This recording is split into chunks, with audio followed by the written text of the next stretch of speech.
आज प्रधानमंत्री नरेंद्र मोदी का जन्मदिन है। 72 साल के हो गए हैं। अब उसी पर आपको अपनी ये खास पेशकश दिखाते हैं।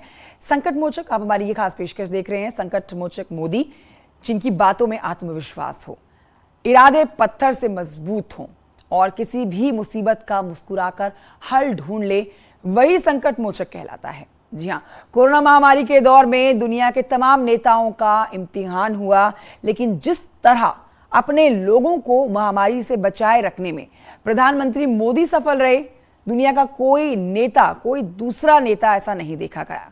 किसी दूसरे नेता ने ऐसा करिश्मा नहीं किया। इतना ही नहीं, आज तमाम ऐसी योजनाएं हैं जिनसे हिंदुस्तान की सेहत सुधरी है। तभी तो पीएम मोदी संकट मोचक कहलाते हैं। देखिए रिपोर्ट।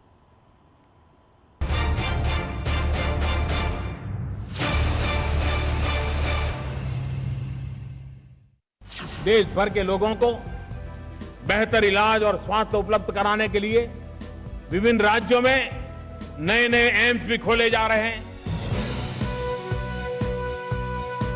हमें मालूम है, हृदय का अंदर स्टेंट डलवाना है तो कहीं जाओ तो बोले 50,000, कोई कहे 1 लाख, कोई।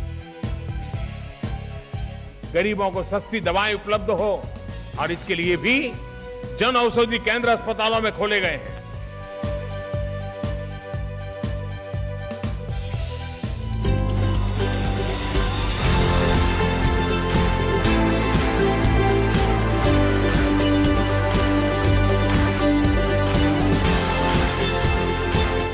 ये कहानी हिंदुस्तान के उन करोड़ों राधेश्याम की है जिनकी जेब में ना तो पैसा है और ना ही महंगे अस्पतालों में इलाज कराने की क्षमता।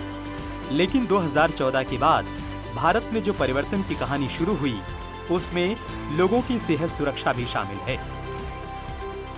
नेशनल मेडिकल कमीशन से देश में मेडिकल शिक्षा के विस्तार को गति मिलेगी, उसकी क्वालिटी में सुधार आएगा और करप्शन की शिकायतें दूर होंगी। आयुष्मान भारत योजना अफोर्डेबल हेल्थ केयर के क्षेत्र में वो क्रांतिकारी कदम है जिससे करोड़ों हिंदुस्तानी सीधे लाभान्वित होते हैं।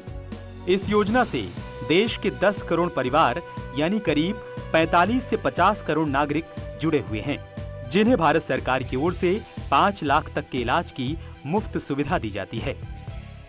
नरेंद्र मोदी ने बहुत पहले से ही जनता के लिए अच्छे अच्छे काम मेडिकल के फील्ड में करे। पीएमजे योजना लाए, जिससे जो नीचे की 50% गरीब पॉपुलेशन है उसके लिए उन्होंने 5 लाख तक की बीमा योजना है इसमें पीएमजे कार्यक्रम में, जिसका फायदा एक गरीब इंसान को मिल सकता है। कभी महंगी दवाएं आम इंसान की जेब खाली कर देती थीं, लेकिन प्रधानमंत्री मोदी ने इस समस्या के समाधान के लिए भी ऐतिहासिक फैसला लिया और शुरुआत हुई जन औषधि केंद्रों की। जन औषधि केंद्र, सस्ती दवाएं।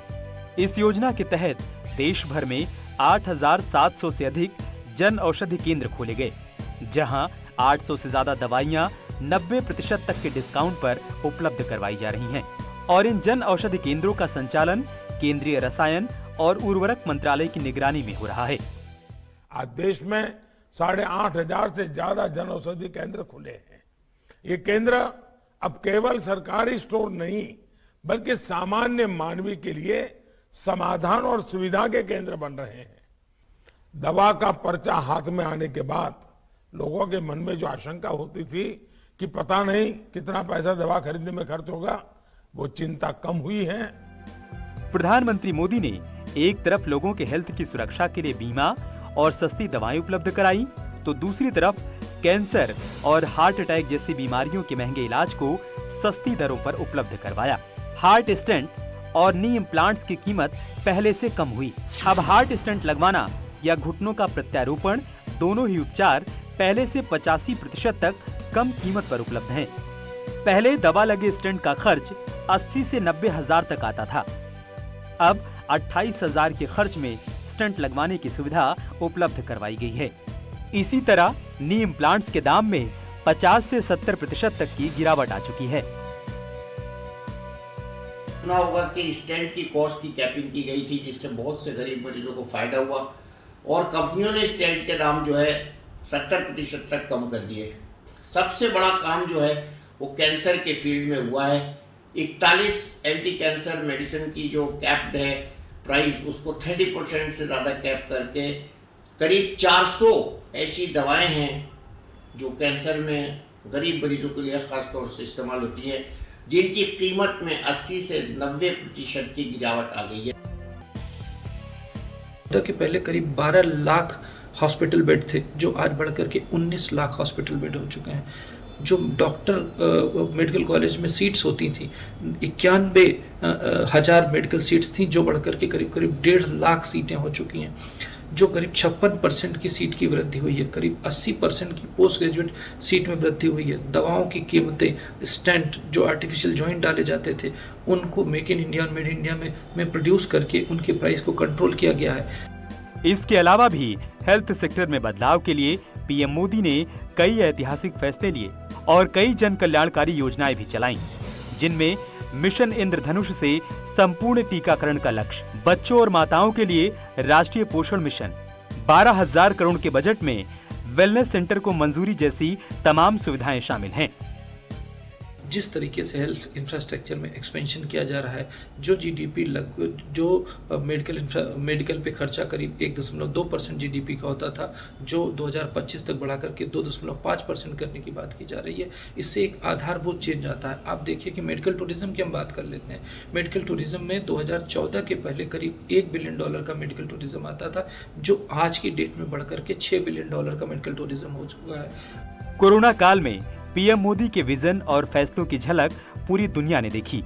तब भारत ने सिर्फ अपने लोगों की सेहत का ही ख्याल नहीं रखा, बल्कि दुनिया के तमाम देशों तक वैक्सीन और हेल्थ उपकरण पहुंचाए। प्रधानमंत्री मोदी के इन्हीं ऐतिहासिक फैसलों के चलते आज हिंदुस्तान की सेहत तेजी से सुधर रही है। Bureau report, news 18।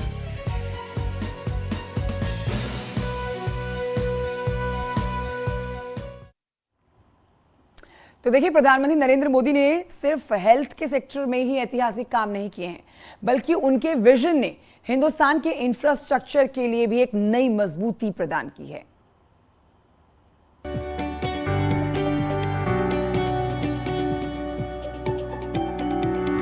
किसी भी देश की ग्रोथ वहां के इंफ्रास्ट्रक्चर पर निर्भर करती है। संसाधनों की उपलब्धता और बेहतर कनेक्टिविटी ही देश की दिशा तय करती है। 2014 में प्रधानमंत्री नरेंद्र मोदी ने इंफ्रास्ट्रक्चर पर सबसे अधिक जोर दिया। इसमें नई नई सड़कों का निर्माण और बेहतर हाईवे शामिल हैं। प्रधानमंत्री के इसी विजन का नतीजा है कि सड़क निर्माण के क्षेत्र में हिंदुस्तान ने कई नए कीर्तिमान बनाए। साथियों, व्यापार और उद्योग के लिए सबसे पहली जरूरत है इंफ्रास्ट्रक्चर।